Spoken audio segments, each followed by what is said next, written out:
This week's episode of From the House of the Holly is brought to you by one of Stirling Football Club's major sponsors, West State Finance, the people's choice in professional licensed mortgage and finance broking, and the Stirling Saints 100 Club raffle.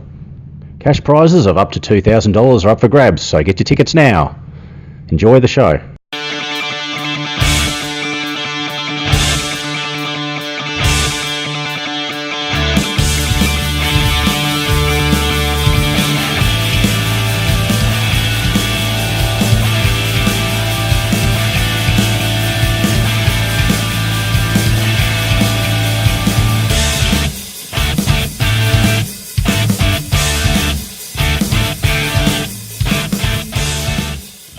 Hello everyone and welcome to yet another Stirling Saints Football Club podcast from the House of the Holly, your insider look into the players and people who make our humble sporting club.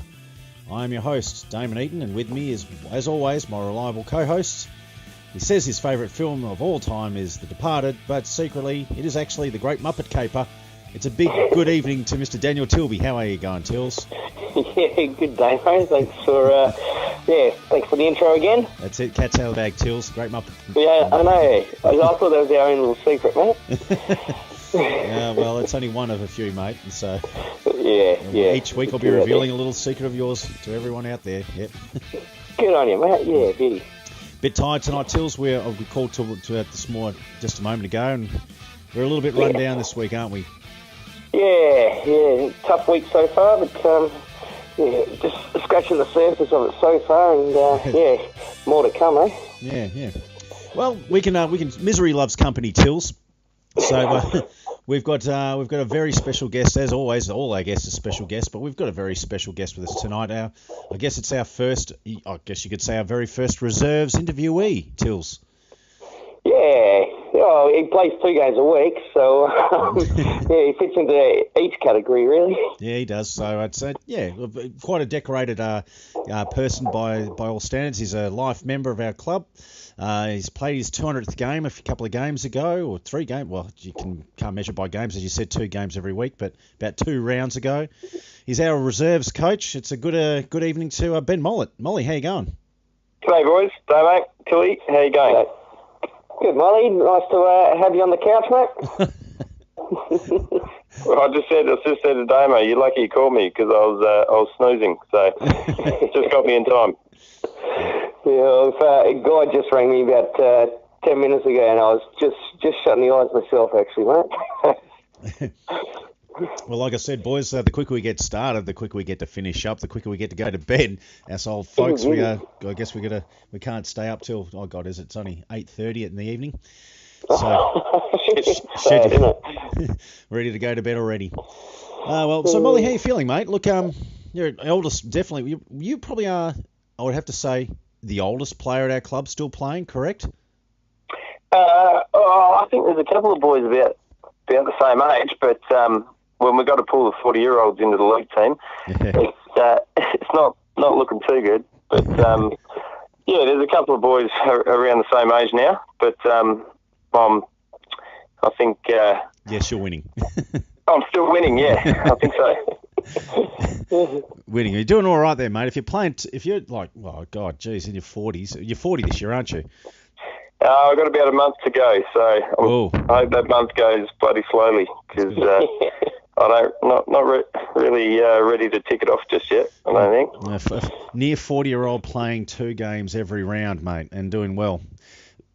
So, yeah, good luck to you, mate. Better you than me, let me say it that way. I'm actually sore from running water on the weekend, Mo. That's how bad I'm going.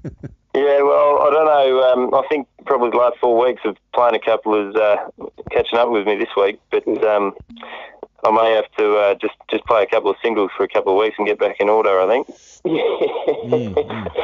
Yeah, it's phenomenal. Well, we've got a few. With the last 2 weeks, our league side suffered at the hands of injuries. I think was it last round against Queen's Districts? I think we had 6 players again get called up from reserves to virtually the league, bar the spine and a few guys in the middle. We've virtually fleshed out that whole league side with reserves players. Would that be a fair assessment?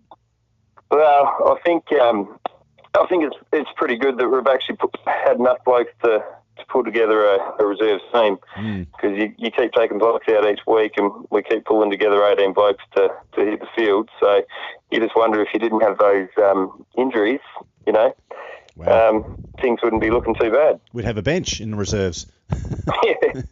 That would always be helpful. Yeah.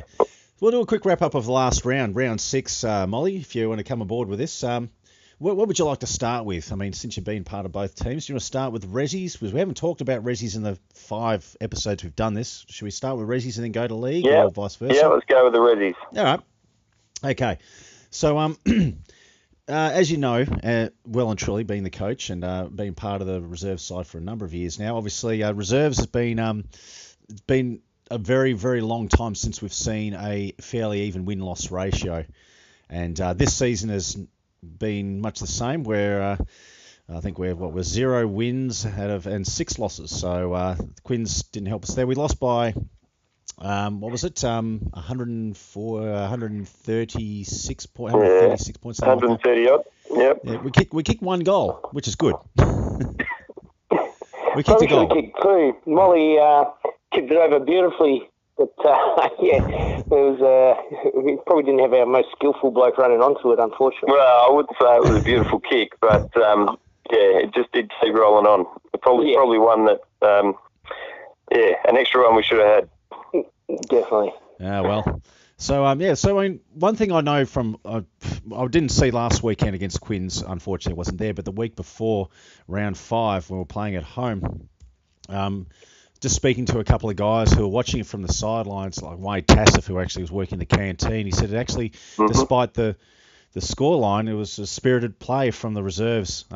We didn't give up. We held our heads high and played a full game as best we could, considering, we're dead against it, sort of thing. And despite the scoreline, it certainly looked like as if we had our fair chances. Was that the same last weekend against Quins? Oh, look, I think that home game, a lot of blokes stood up and it was a spirited game. Yeah, we lost it quite easily once again, but you actually could pull a lot of positives out of that game. But I guess on the weekend, we probably the first quarter, we didn't turn up at all. It was quick 8 goals to nothing, and you could just feel the difference. I don't know if it's just because we were away. Obviously, the impact of only having 18 on the ground to start, not having any bench for the whole game, that hurts. And blokes, I think, on the weekend, blokes did drop their head a bit, and it's hard. The confidence is low for a lot of blokes. You've got the core bunch of blokes who are turning up each week and trying to do the right thing, but when you're getting well beaten and you don't have those blokes on the bench and blokes are trying to run out the game, it's hard to get that, I guess, across the whole team. It's hard to get that enthusiasm and which you need to be competitive. Yeah, our midline from that home game 2 rounds ago was pretty much cleaned out because the league needed them. The guys like Billy and a couple of the guys on ball were called up for basically the league debuts, and the young guys who were very good for us. They were top 3, I think, in that for the votes, or certainly for the awards for last week. So, I mean, again, you talk about trying to put a positive slant on it. Those guys were called up to league. So well, blokes like Gimpy got called up this week, and he was getting better each week in the reserves, and obviously deserved a call up as well. Not just because of injuries, but he played a couple of good rounds, and playing with him in the league on the weekend, he was outstanding. So I don't know how the awards ended up, but I'd be very surprised if he didn't pull an award in the league on the weekend. All right. He really showed a lot, actually, Mould, didn't he? It was, it's really impressive to see a young fella just step in and just, play like he'd been there for, a couple of seasons. So that sort of stuff's really positive.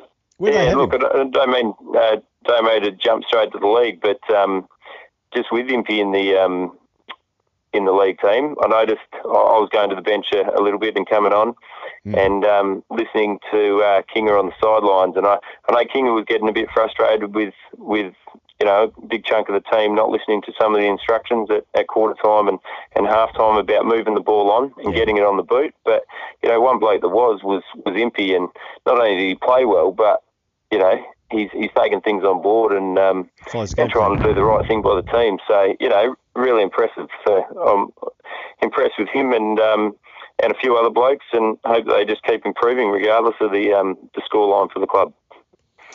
Yeah, I mean, just we'll segue to the league game. I mean, look, the loss was 72 points in the end, but when you look at it for the first half, that second half was regrettably probably, it was 14 goals to 3 in that second half, but quarter time we're down by 6 points, by half time only down by 2 points. So it was a pretty good arm wrestle of a game up until that point. Yeah, well, I think coming off at half time, I thought, well, it's pretty close margin, and I think guys, unfortunately, probably had in their head that we're playing the bottom team and we'll be able to run over him in the second half. But we're not coming out and playing a good third quarter, I don't think, in the league, and that's your premiership quarter, and it cost us again on the weekend where didn't come out, didn't perform in the third quarter, and then obviously it was too big a deficit to think about in the last quarter. That's it, yeah. Well, a couple other milestone games. We had a couple of league players who actually played milestone games. They'll have their banners, I guess, for this next game, the home game. Alex Kostadinowski with his 100th game, and Mark Baker for his 150. How'd they go? Yeah, look, got to give it to those two blokes. The week before, Baker was, he would have been, I think I gave him my top votes the week before for the home game. For Reggie's, I just thought that he was all over the ground and he really put in 100%. Yeah. He, he's not the fittest bloke, but he definitely ran himself into the ground. He played all around. He supported the back line, and he got a fair bit of the ball.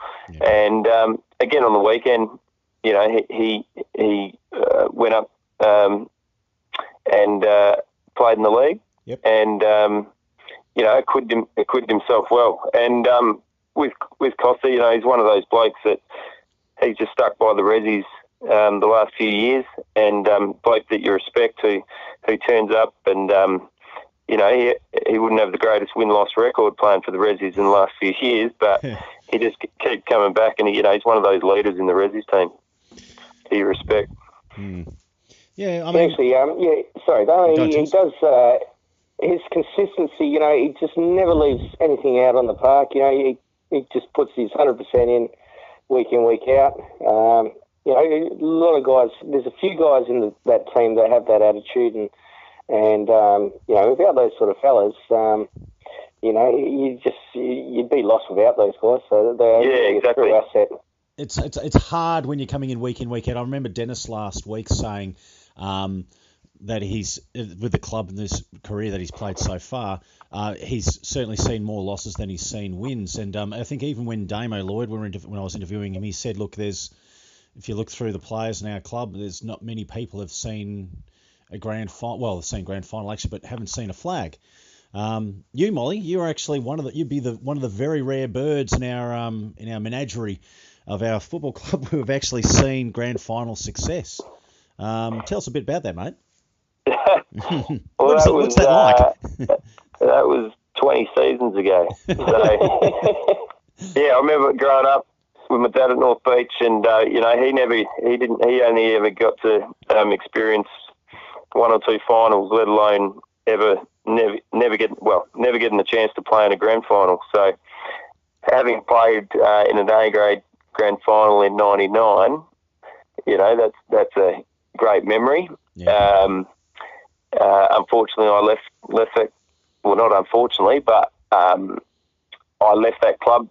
The '99 premiership with North Beach, and then they obviously went on to win 10 of 12 years or something silly like that. Yeah. Great choice, wasn't it? But yeah, it was. It was good to win. But I was young, and I've been in 3 grand finals since then. And the one I won was by about 80 points, and the 3 I've lost were by about 80 points. So it would be nice to play in another grand final, and it would it'd be satisfying to play in a close grand final as well. But I'm lucky to have played in 4. I think I'm lucky to have won one. But obviously, I'd love to have that opportunity at Stirling. I may have to hang around a couple more years. was going to say, we're in 97 seasons of the club's existence. What are our prospects of winning a flag, if not before, bang on our 100th season? Do you reckon there's a chance? 3 years. 3 years. Do you think that it's possible?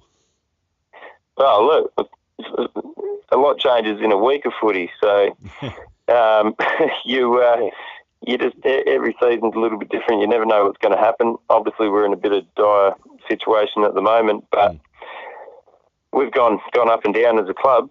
We've gone to C to B to A, back to B, back to A, back to B, back to C.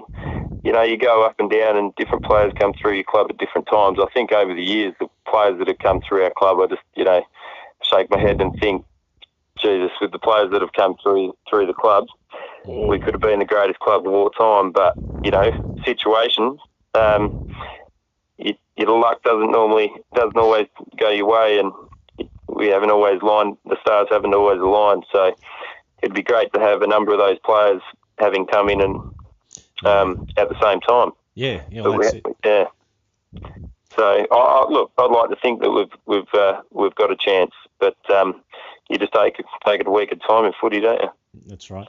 Now, you spoke about winning grand finals by 80 points and losing a couple, or winning a grand final by 80 points and losing a couple by 80. And I would dare say you probably would have been a central figure in those grand final sides. Molly wouldn't have been a passenger. Now, you may not know this, but despite me not having actually won or actually being even playing in a grand final, I know, Tills, you've won 2 flags for the club, correct? Yeah. And you were pretty unlucky to miss out on one of those, Damo, 98 one. Yeah. Well, I'm not bringing this up for that fact, Tills, but I'm actually talking about a different type of sport. You and I have actually played alongside each other in how many grand finals and in another sport, in baseball, just at the other end of the clubhouse, Tills. And now, Molly, let me tell you, if you want to see passengers who don't really deserve to win a grand final, look no further than one Daniel Tilby and one Damon Eaton. Have a listen to this. Listen to this, boys. Are ready? Ready to listen? Listen to this. You know what that's the sound of? The premiership medallions for the baseball that we participated in, Damo. 5 of them, Tills. Count them. 5 of them. Didn't deserve a single one. I don't think I got out on the field on any of them. Well, I was going to say no home runs, Tilby. No, mate. No. My batting, I don't even know what they call it. Percentage is probably 1 in 10. So, that's a 100 batting average. Yeah. That's pretty good, Tills. Yeah, it's still better than me, mate. Yeah. I think I was a specialist runner. Actually, you were, and then you broke your hand. Actually, just doing that itself, anyway. Yeah, that's another thing. Yeah, I fractured my left metatarpal, which is it's like a bone in the hand, and it wasn't because of any brave fact. It was just the fact that I was running from second to third, and the base coach at the last minute said down, so I slid head first, and I basically landed on top of my hand, on top of the third base, which wasn't as soft. It was made of plaster of Paris. And I basically crunched my hand, and I couldn't put the glove back on, and I was out for the rest of the game. It was only like the 3rd innings. Yeah. That was a fun career. That was. The story. My D grade appearance, Tills, is one for the ages, which some other time maybe I'll tell it. It's. Yeah, we'll keep that up the sleeve. I think so. Yeah. So Molly, just bringing back full circle, you're talking about winning grand finals. I mean, it feels good to be an active player who had an influence in the game. Would you say in those grand finals you have at least something to hang your hat on? Whereas, would that be better than saying, you obviously win a grand final, you love it, but if you're part of the team but you basically did nothing, is that still like a hollow victory, do you think? Yeah, well, look, I have some great memories from my 99 grand final. I was pulled into the side for the final, so I felt lucky being involved, and I think I made the most of that one. We won quite well, and I had a bit of an impact on the game, so I was pretty pleased with it. With the other grand finals I played in, they weren't. I'd like to think that I gave it my all, and I could hold my head up high, but losing a grand final's regardless of how well you play or how badly you play, it's never a good feeling. Yeah.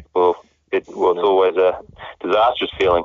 But the one against Kingsway was extremely disappointing because we just didn't come out to play at all. I didn't feel, and we just really let that one slip against, I thought, a team who we obviously really wanted to beat and had a big rivalry with for certain reasons, and for it to end up the way it did, that was one that hurt. Stings. That one hurt. It was a bit of a shock, actually, Molly. I reckon it was probably the worst game we played all year. No doubt. Yeah, and by far, actually. Just some things you just can't put your finger on as to what it is.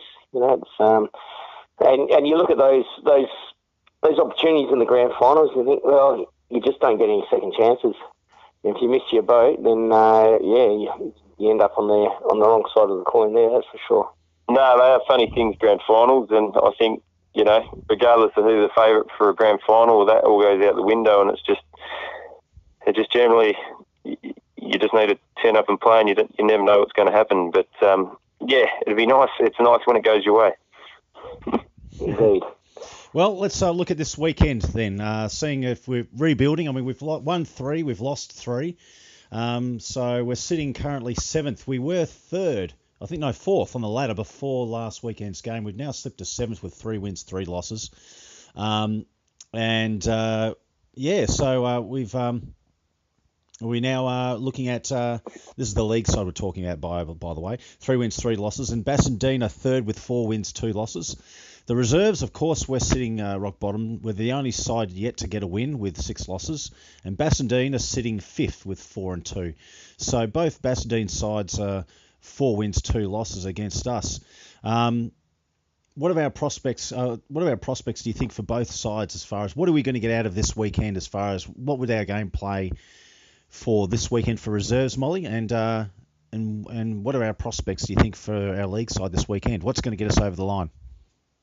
Well, look, unfortunately, I couldn't make it to train tonight, so I'm not sure how that injury list is looking. Mm-hmm. But obviously, we'll have a better idea of that Thursday. But starting with the Reddies, I think, I really hope that blokes put their hand up to play.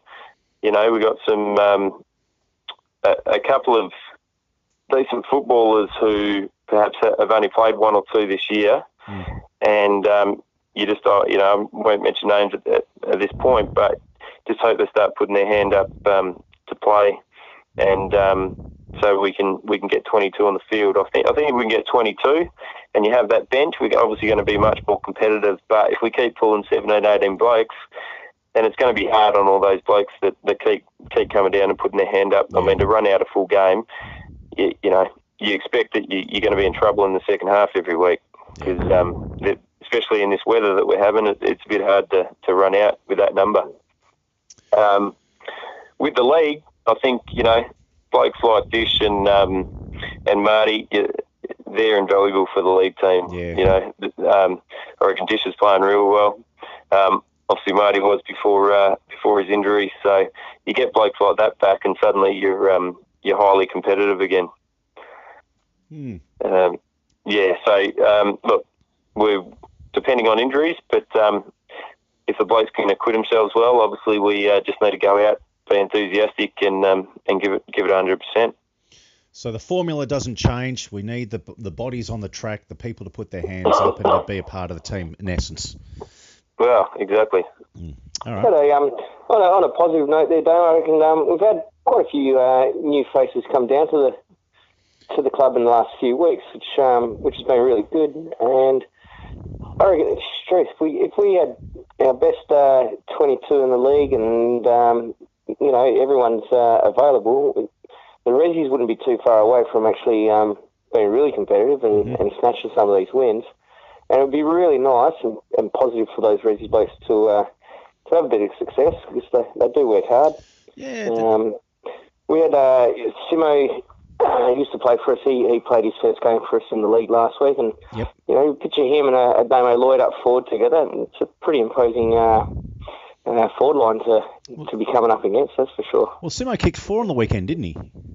Yeah, He kicked 4, I think so he had about 5 back. kicks, 4-1, something like that. So not a bad return first up. Not bad at all. Yeah. Yeah.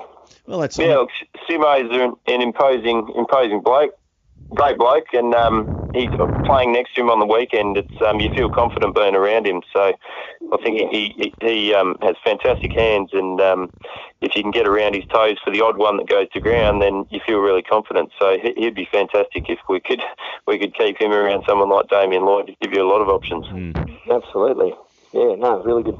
Who else could we decorate in the forward line to that's been a bit player or has been on the fringe or could make a return? Do you think could help boost that forward side, or who is there already is also doing their bit? Do you think, apart from your good self, Molly? Molly was pretty bloody handy on the weekend as well. Yeah, I think you're second only to Sammy Day in leading goal kickers in reserves, and I think you're actually in the top. You might even be in the top 5. I think, Molly, for league. I'll have to check that out. Yeah, not sure, mate. Not sure, but I'm enjoying trying to kick 1 or 2 when I'm in there. Obviously, Kinga wouldn't have me in there if I didn't sneak in 1 or 2. So I guess that's why he's put me up forward. There's not too many. Look, let's be honest. There's not too many options. Our back line's pretty solid. We've got blokes that run through the middle. Obviously, people like Eddie and stuff that run through the middle. Make sure that they snag a couple of goals. But yep. It's hard to say who we could put up forward. Kids is obviously when he's there, but he had to go through the middle a little bit on the weekend. And if he can just cement himself across the half forward line or something, he gives you that good marking option, and he's getting better every week. So someone like him there and having Damo play as many as possible, and then if you chuck Simo into the mix, it does give you some forward options to kick to. So. Well, you just spoke about Kiz and Lingy. I mean, they're going through that stage now in their lives where they're all got the 21st birthday parties are coming up and that sort of aspect's happening. So, I mean, you're talking about guys who are 20, 21 years of age playing league side and we're sort of looking to them to be a key influence in the league side as well. So you get the experience, they've got the opportunities, they can only grow from it, I guess. Bleed them in. Yeah, well, look, Lingy was brilliant in, he's the one in the resis on the weekend that stood up. He's the one that, put in 100% and had that enthusiasm, and Kinga saw that, pulled him up to play in the league team as well. Yep. And, he's going to get better every week, and he's the more... Each week he's starting to get around the fall of the ball a bit more, and he's starting to put more pressure on the on keeping the ball in the forward line. So yeah, that's someone that is going to get better every week and can have a real impact for the club. Beauty. All right, well, let's go back to one last thing we were going to mention before I move on to talking about you a bit more, Molly. I just want to mention, we've had a huge spout of milestones to come. We mentioned two just before from last game. Paulie O'Neill's coming up to his 198th game for the club this weekend coming up. So he's knocking on the door of 200. He'll reach his 200 this season. So that's something that's going to be magnificent for us and for him especially. Great individual achievement. But let's talk about you and your 200th, mate. Look, we've spoken about it. We've celebrated it. Talk us through it. Your 200th game. Let's go back to when you say you moved from league and you were sort of starting, you make your way down to resis. Was it 200 always a goal of yours to make? Look, when I came to the club from Kalgoorlie, I'd suffered a bad head injury in Kalgoorlie in a game up there, and was thinking when I came to the club, I'd had a couple of injuries, and I was thinking maybe 40 games would be a target, so a couple of seasons worth. So when you get over 150 and then you think, so I keep my promise of playing till about 40, then 200 sort of came into the mix. But no, look, to be honest, 200, it wasn't a target, but it's at the same time, it's as it got closer, it's like, wow, I've actually played 200 games for this footy club. So yeah, I don't know where that 10 years has gone, mate, to be honest. It's a big achievement, Mole. It really is. It's not something that that many actually get to, but fantastic achievement, and just speaks volumes of your longevity, and to still be playing top level footy at the age of 40 or approaching it. Fantastic success for yourself personally. Yeah, let's not rush this last month, mate. I'm still 39. That's right. We'll just keep at that the whole season, if you like, Mole. G'day everyone, just a quick break from the program to share some valuable information about our sponsor for this week's episode. If you're like me and anyone else who's built or bought a home or renovated their existing home, we can tell you that the consideration of taking out a home loan is an important decision and can be quite stressful. All the questions you weigh up: what if you borrow too much? What if you don't borrow enough? What does that mean? How do you weigh up rates? Just think about the market. Who the hell knows how to read that? All these questions, thankfully, can be answered if you deal with West State Finance. West State Finance is a team of people that is passionate about providing professional advice and excellent service for clients, resulting in the best possible option for loans.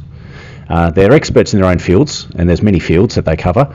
They provide sound financial solutions to all kinds of financial situations, such as, it doesn't have to be limited to building a home loan. It could be refinancing existing mortgages. You could just getting advice on, you have a debt and you need to consolidate. You need to see West State Finance. Investment or business, West State Finance. Equity mortgages, commercial properties, vehicle and equipment finance, West State Finance. So if you want the best advice and service when entering the confusing world of finance and borrowing money, as scary as it may be, you should seek out the good people at West State Finance. Them on the following 3 ways. You can go to their website, which is simply www.westfin, one word, westfin.net.au, or you can just contact them on phone, 1300 661 049. That's 1300 661 049. Or you can actually email them directly through bclead, that's L-E-A-D, bclead at Buyers Choice, buyers is plural, and Buyers Choice one word, .com.au. West State Finance, the people's choice in professional licensed mortgage and finance broking. Social event plug time, guys. This year we have 8 major social functions that are run by our Stirling Amateur Football Club. And I'm going to talk to you about one of them right now. It's the 100 Club Raffle. Now, this is a fundraiser for our club. It's a very important one for us. In essence, the 100 is named 100 Club because we have 100 tickets to sell for this raffle at $100 per ticket. What's going to happen is that the pool money that gets put together, a strong portion gets put towards prize money. First prize, $2,000. $2,000 in your hip pocket for one ticket. Second prize is $1,000. Third prize, 500 smackaroos. And if you're the unfortunate, it's an elimination draw. So if you're the first unfortunate person to be coming dead last, you're the first draw and you get a refund at $100. So there's some consolidation there. Of course, the funds go to our club. Very, very important we have that, of course. The draw itself, the draw begins at 5 p.m. on Saturday, the 23rd of June. Okay, so 23rd of June. We're now the 17th of May, so it's just over a month.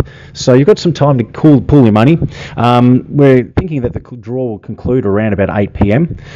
Where do you get the tickets? Well, where do you get the tickets indeed? Well, you will need to contact me, Damon Eaton.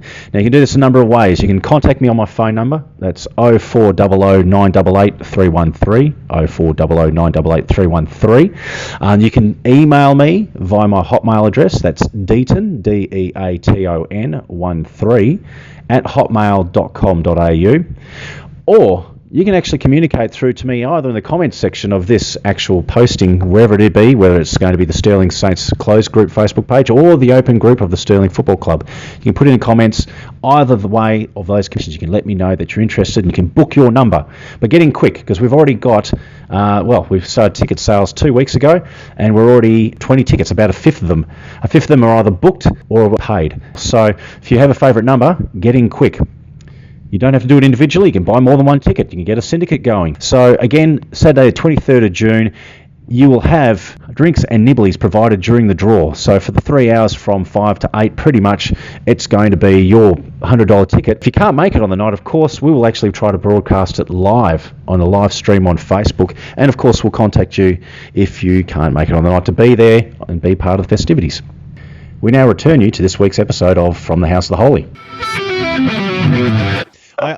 I said about a couple of rounds ago on the podcast with Damo, which I'm hoping I'm not going to make a habit of it, but it's going to be a segment called "Let's Question Paulie Giamoff's Accuracy." He comes out with bless Paulie Giamoff. Pundev is just fantastic with his statistics. He came up with another great one this week, the highest scoring quarters for the club. It's absolute beauty, isn't it? But the one he did was the players who played the most league games, and I know Eddie rounded out the top 10 with an asterisk next to his name, of course, at about 160 or so. It was 104. I don't know. Oh God, I'm going to reveal myself. I think it was 172 or something. Yeah. Well, how many league games? So we did question Damo. Said, Molly was coming at 200. How many do you reckon he's played in a league? So, do you know how many league games you've probably played out of your 200 plus games for this club? Yeah, well, I think it's just a couple behind Eddie. So, I'd say sitting 11th. Okay. All right. So, look, not that it was ever in doubt, Punde. You're obviously the man who knows exactly what you're talking about. I'd consider that confirmed as far as I'm concerned. So, yep, no problems. And so, I mean, you talked about your Kalgoorlie days and so forth. When did you actually start playing footy? Let's talk through about your journey. And when did you start playing footy? And talk us through where you went from, well, how many clubs you played and how you started, how you came down to Stirling. Like when I was a kid when I started playing footy? Absolutely, from the day that you woke up. First time you saw a footy, Mo. Yeah. Okay, well, my whole football upbringing was at North Beach Footy Club because I only lived a couple of streets from there and my parents still live there. Yep. So that was my dad coaching every week, and growing up playing juniors for North Beach, and we would get flogged, you know. North Beach was tiny back then. There was no link to the seniors. There was, we'd only have every second year group, and really struggled. We'd pull all the older brothers into play every week, put them under false names, and we'd still get flogged by 30 goals. So I went through probably a decade of getting flogged by 30 goals, and then we didn't have a team when I was about 16, didn't have a team for the 17s. So I went across to Serena-Duncraig and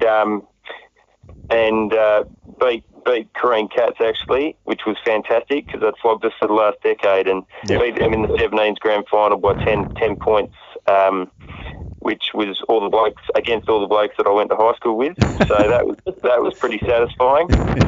And then couple of years at Subi with boys like Chad Fletcher and Tyson Stengline and stuff. So played a couple of years in Colts and Rezzies, and then obviously they kept moving forward and had good careers, and I went back to amateurs and spent I think 3 seasons with North Beach, and obviously got the 99 premiership. Had a little bit of falling out with North Beach, with a couple of individuals, and decided to leave the club that my dad's a life member at, and I did play a year with my best group of mates who I hadn't had the opportunity to play with since we were young juniors. So I played one senior year with them. Was this the same guys you beat who played for Korean Cats? For Hammersy Korean, yeah. Yep, okay. Yep, 1 year. And then obviously I went up and moved to the country with Christy for work. So played a year in Geraldton and then played 4 years in Kalgoorlie, which was, really enjoyable. So there's a few guys really enjoyed the country leagues, and then came back to Stirling. There's a few guys who listen to this podcast who actually know quite a bit about the Kalgoorlie League. Which team did you play for in Cal? Yeah, played for, I was meant to go to Railways because I was at Railways in Geraldton, and the link was with Railways in Cal, which, but when I came into Cal, the coach called me on the day I drove in, and he happened to be in my line of work, and it all worked out.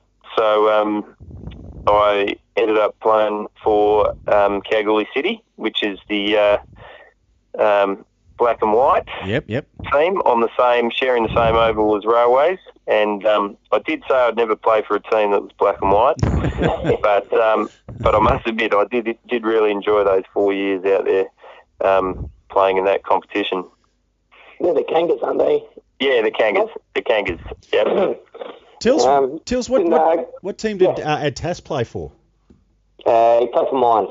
Okay. Mines, yeah. Mines, yeah. Did you actually were there at the same time, Molly, as Ad Tas playing there as well? No, I don't think so. That might have been a year or two different. I think. Yeah, I think it was. Anyway, I think it was. Chris, Rocky Duran played. Was he playing when you were there? Well, that was linked back to Stirling. So Chris Duran was the coach of Kangas the year prior to me being there. Yep. So when I came back to Perth, obviously he had the link and caught up with him and came down the club with about 8 other blokes from Kalgoorlie from different clubs, from Mines and Railways. So and Boulder. So a few of us came down. There were about 8 of us coming down from Kalgoorlie that year, most of them lasted a year or two at the club, and then went off in their different directions. So that's how it's happened.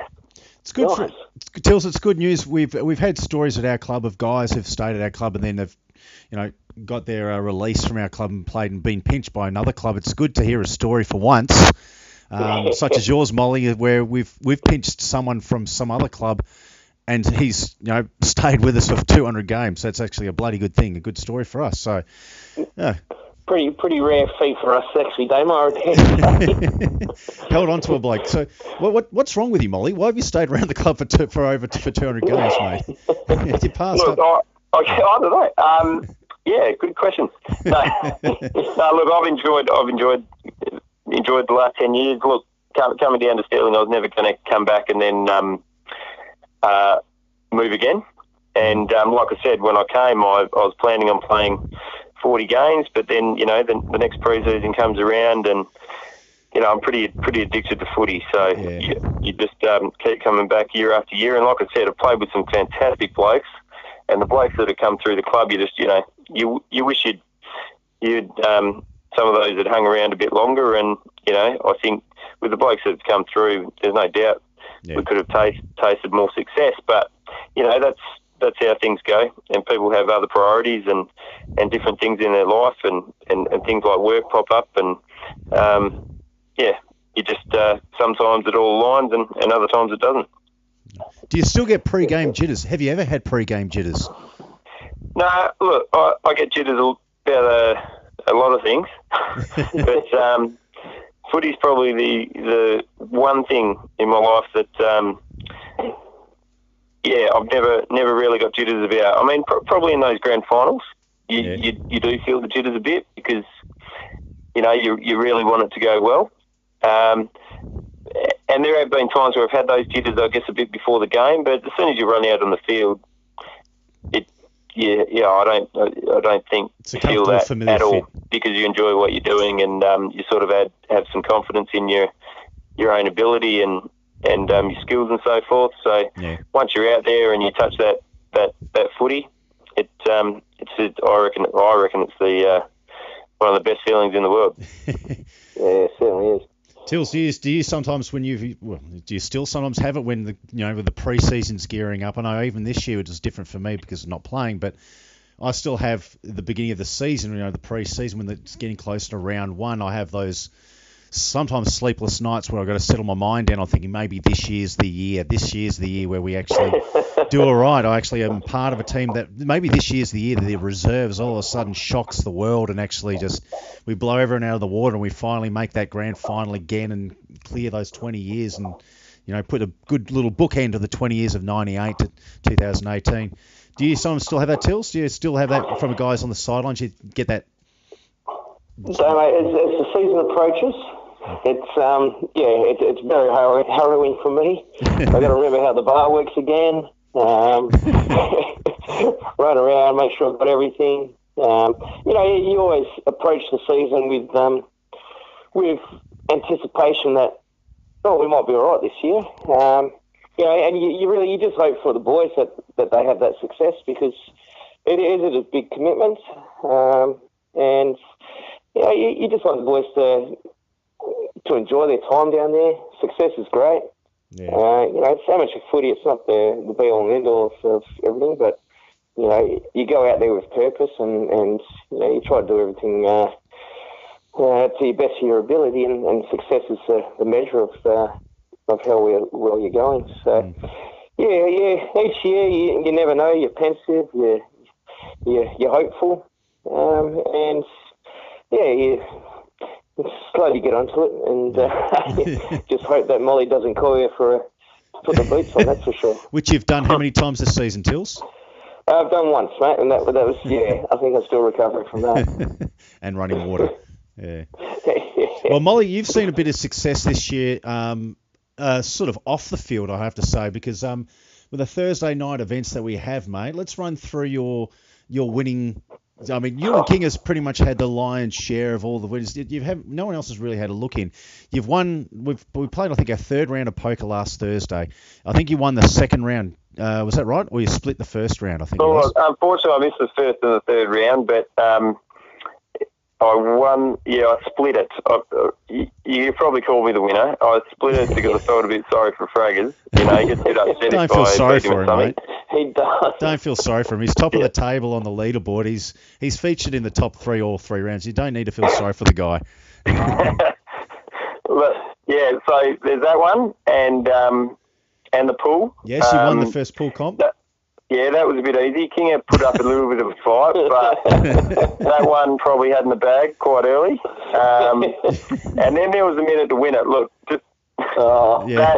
that I just had to bide my time, and I think I went up at the right time, and the conditions were perfect. The crowd inspired me, and took that one away as well. So out of the 4 events I've entered, 3 out of 4 ain't bad. Probably should only come down every second Thursday to share it around a little bit. No, that's that minute to win it was pretty special, Mo. I've got to admit. Yeah. I was sitting there with you, and King was close by, and just the confidence oozing out of you and your ability, Mo, was none. It was later in the evening. It was like our last couple or so forth, and I think we had a couple of guys who made the minute pretty comfortably by that stage. Like, I think it was, who was it? Was it Marty with the moon boot? And he did it he did it with about 18 seconds to spare. We said, no one's going to top that. And then along comes you. You probably should have got a handicap, to be honest. Yeah. With that moon boot. But it doesn't work that way, Molly. It doesn't work that way, I'm afraid. But you saunter up and you had no problems. You did the step ups and you ventured through Sock Alley pretty well. Did the maze, and then of course the hop, skip, and a jump over and coin in a cup, no problems. And first attempt to coin a cup. I was fortunate. I had the target, and they'd sent me the time, so I knew what I had to chase. So it was probably a bit easier on me going last. We've got the highlights packages in the work too, Molly. I'm hoping to get it out within the next 2 weeks. So. Please don't. You don't have a say in it, mate. You sign the writ saying, no worries, part of the club, no problems. Any footage or any image of my likeness can be used and will be used in any of the social media packages that Damon Eaton puts together. So, yeah. So, and what's the event this Thursday? Carper Bowls, but Tills, you said you've left them. You silly bastards! It's my main event. Oh, no. You love it more than footy. Oh, dear. Oh, dear, me. Shenanigans, mate. Look, you seem like you are a fairly straightforward guy. As a 40-plus-year-old father as well, you'd sort of expect a guy to have a bit of sensibility about you. Is there anything that you can remember from your earlier days or even recent days of the club that you've just shaken your heads and think, oh, my God, I was a part of that. That was just completely nuts crazy. Or what things have you witnessed at the club that you remember that just memorable for all the wrong reasons, but humorous nonetheless? Look, both mates would know I've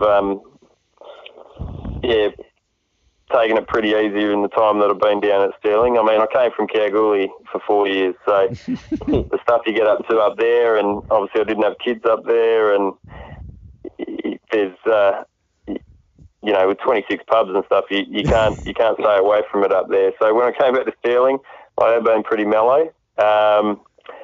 There's obviously seen some interesting things in the 10 years. Probably some I can't go into. There's definitely been some interesting blokes, and after a couple of beers, some good times have been had. Yep. But yeah, I think I've kept my profile pretty low in that department. You've done well, Moll. I think there are times I wish I probably wish I'd had the opportunity to get amongst it a bit more, but I didn't, and so. Yeah, I mean, it's not as if we're completely cultureless at our club, and certainly with the new change, with the grand opening of the club rooms. Tills, do you know about that? That's all been signed and all that's all done? Yeah, we had a shower issue there this afternoon, Damo, but that sort of rectified itself somehow. But yeah, no, the boys are happy to be back in the change rooms, I think. It sort of feels like home again. You beauty. And hopefully, one shower, the tap keeps falling off, the other one just doesn't turn off.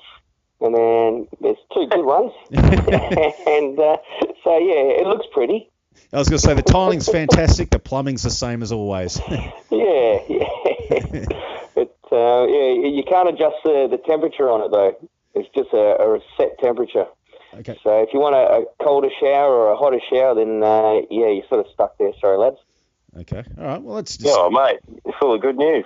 No ice bath, so, Moll, so that's all right. Stick your ice bath, Tills. Never believe in that sort of stuff, the cold and hot. So just give me a hot, warm shower. That'll do me. Yeah. Oh, it's the best part. Yeah. Now, what else? Let's see. Molly, I've thrown this out to Damo. Let's try it with you. You've been around for the club for a while. Let's say, you came to our club at about, 10 years. So 2008. Okay. Was it 2008, was it? Okay. Let's say in those 10 years, if you had your Mount Rushmore of Stirling Saints players, like the top 4 most instrumental players from the 10 years past, who would make your Mount Rushmore? Put you on the spot here. Make it league players and see if you can do one for reserves. We'll start with league. That wouldn't be much of a tourist attraction, the reserves Mount Rushmore, but let's start with the league. So four favourite players or four all-time greats for the last 10 years. All-time greats? Yeah. Well, blokes you enjoyed playing with, Moll, that you thought, this guy's got really something special about him or something like that?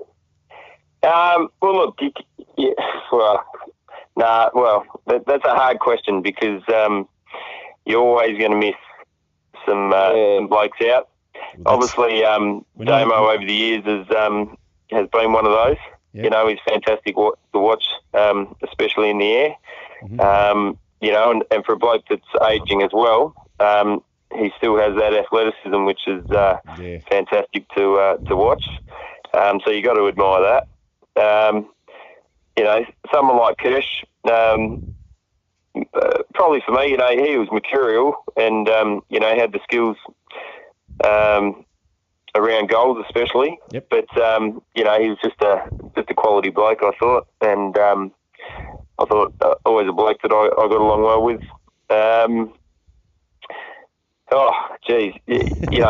You can name all the fairest and best players. Jolie's another one that you love to watch because he's just in and under and his handball out to his teammates and stuff was always a wonderful thing for supporters to come down and watch and to play against. Yep. Someone like probably when Kinga rang me and said first time in 30 years I'm going to play in the back line. When he did that a few years back, which prolonged, I think to be honest, that's exactly what prolonged my career. Oh, really? That was a real crossroads for me. And Kinga rings me on a Friday night, says you're going down the back line, and I parked myself next to Frank Rossi, and you play next to a bloke like Frank Rossi, and Fraggers. Yes. Yeah. And what was most enjoyable playing with those two across the half back was. there'd be a slight mistake or someone would do something wrong out of the three of us, and Frank didn't mind telling you, Fraggers didn't mind telling you, but it was even funnier when the two of them were pissed off at each other, and they'd have a real crack at each other. Yeah. But knowing what good mates they are, it was always funny to watch. So I tried to stay out of those arguments. You disagree with him? Yeah, you're right. He was shit. Especially when I caused a mistake. But no, those blokes I've played a lot of footy with, and they're obviously quality players. All those blokes I mentioned. There's a number of others that blokes like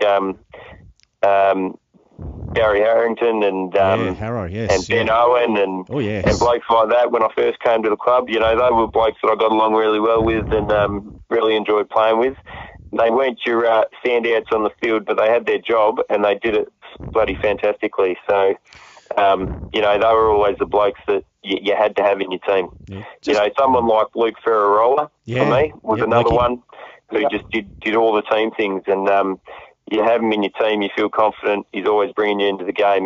When he left the club, that was a real sour point for me.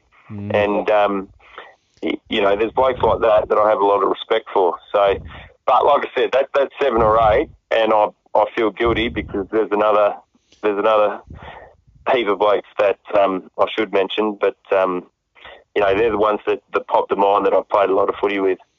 Yeah, it's a comprehensive list. I've got to say, Molly, it's a lot of marble and stone to carve in a few faces there, mate. But all worthy recipients have been on that hill, mate. So I know she did. Oh, look, you mentioned Barry Harrington. I mean, God, the guy, you're right as far as him.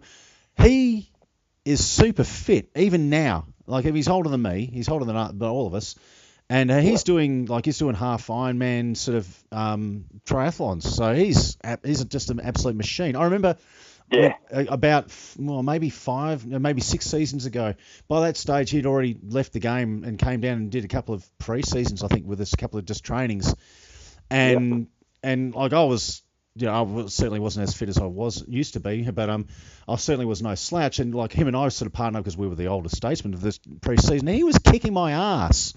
And he was kicking a lot of the younger guys' ass too, like doing suicide runs, for crying out loud.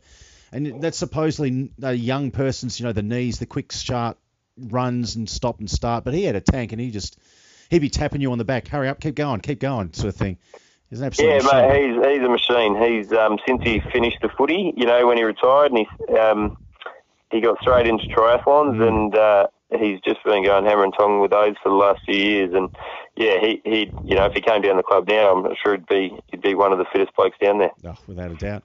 And you mentioned old Lukey. You mentioned old Lukey as well. I mean, he was part of that trifecta, that sector where they had Opsy and Goulias there as well. So those guys who were all sort of like played, they were that core sort of the WOG section of the league side that very much had the heart and soul of the Balcatta Italiano sort of representation there. Yeah, all those blokes. Like, I thoroughly enjoyed playing with those blokes. And you think you look back at pictures and you think of all the blokes you played with, and there's some fantastic, not just players, but blokes, fantastic characters that you play with over the years. Yeah, well, mate, look, let's see. I'm looking at the sign. We're coming up to nearly the hour mark, mate, so we better wrap things up very much. It's getting towards 9:30, and all us old folks have got to start getting ready to think about taking our false teeth out and going to bed. Am I right, Tills? Are you still with us? You're awake? I'm not enough for a second there. Sorry, no. Yeah. And probably some of our listeners as well, mate. Got my dressing gown all ready to be put on, mate. So, mate, I'm happy. Molly, we're going to wrap up with 3 last questions, mate. It's the same 3 we do all the time if you ever get this far in the broadcast. The first one is okay, it's in your history of playing for the club, let's just say, who would you have by your side if it's a melee? All you see is a sea of opposition players. You're up against it, and you're the only person, 1 against 20 sort of players. Who would you know from your side that you've played alongside with at our club? Would you have by your side you'd like to be in that situation? Oh, geez, probably Kinger. Yeah, he's a big bloke. He's still a big bloke, and good with the elbows. Yeah, I'd get straight behind Kinger and let him at it. Yeah. Okay, well, let's see. Grand final, Siren's gone full time. We've got a free kick 40 metres out. To seal the kick, wins the grand final. Who takes the kick?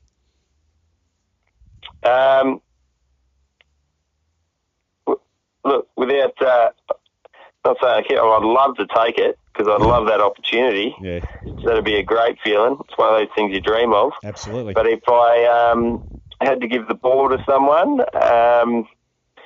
40 out, did you say? Well, the kick is on 40, so the mark's about 35. Look, you couldn't go past either Lloyd brother. Yep. Or someone like Kirsch, but I'd probably give it to one of the Lloyd brothers over 40. I'd probably give it to Kirsch, on the angle 20 or 30 out. Yeah. Beauty. Nice.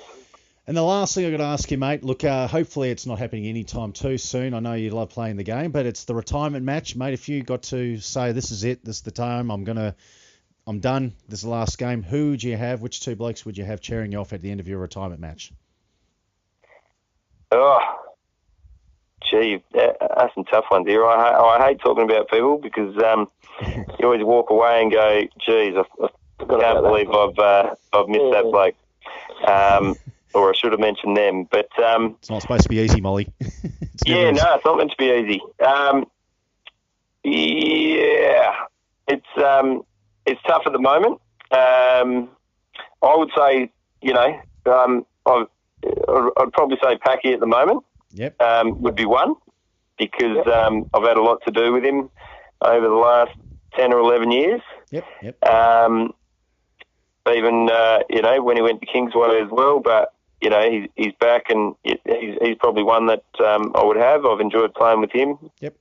And you can throw a couple of other options out there. You don't have to limit to one, but yeah. Well, probably any of those blokes. People like Fraggers, who I've played with for a lot of years now, who was obviously talking about current players. People like him or current people around the crowd. I wouldn't mind if you, if either of you two hopped in and had a go as well. And have to be wearing a jumper. Yeah, it's a toughie. But there's a lot of blokes that I'd love that opportunity to share that with. So yeah, I could name 20, 25 blokes. Hopefully that day never comes, mate. Yeah, that's it. I reckon they'd all put their hand to help cheer you off anyway, Mol. Yeah. Every single one of them, mate. If it became as well common knowledge, Molly, in advance that this will be like the last game of a season, the last season, whatever it is, yeah, you could expect there'd be a fair few people turning up to witness the last hurrah, mate. So it'd be certainly an event. Let's hope it's not any time soon. Of course, it's totally up to your decision. That's totally up to you. There are other things outside of footy, obviously, that are important as well, if not more. Including this podcast, mate. So I want to congratulate you on your career so far, and it's going to be, you're doing really well and helping holding the reserve side together this year, mate. It's been tough. So Tills and I tip our hat to you, mate, and I'm sure a lot of other people do as well, including the players that play for reserves. It's good to have a person who's there, such as yourself, help us out. Such a decorated person such as yourself, do that job. And thanks for your time, mate. Thanks for coming in for this podcast. Yeah, I appreciate it. Sorry, I've talked a bit and it's gone for so long. So hopefully a couple of people get to the end of it. Well, who would have thought? Who would have thought it, Molly? It's a talkback show. Yeah. And you are the guest. It's more about you guys. Well, I mean, everyone hears Tills and my voice, probably more my voice than Tills is every week. So that's what we're here. We get the guests who want to talk. We want to hear your voice more than anything else. No, I'm sure they do. Yeah. No, brilliant, Molly. Yeah, boys, I appreciate it. Okay, no worries, Legend, Molly. mate. Good luck Thanks, to you, mate. mate. We'll see you this Saturday. And Tills, thank you very much, mate, for once again. No, thank you, Damo. Thank you very much. And thank you very much to all our listeners. Once again, if you've come this far, congratulations, you've done it again. Thank you very much. Don't forget, we're playing against Bassendean this weekend, League and Reserves. This is, this will be a surprise. What a shock to the world if we get 1-2 wins on the weekend. It'd be fantastic. So if we have our supporters there, that'd be absolutely fantastic as well. Keep your eye on the social calendar, guys. Keep your eyes on the Facebook page. Listen to our promos. We have some during this podcast, so please make sure you support our sponsors and our social events. The club needs you. As I always say, this is your club. It always has been. It always will be. We need you, and we need you this year as soon as we can. So good luck to the reserves, good luck to the league, and go get them the Saints this weekend. See ya, we're out.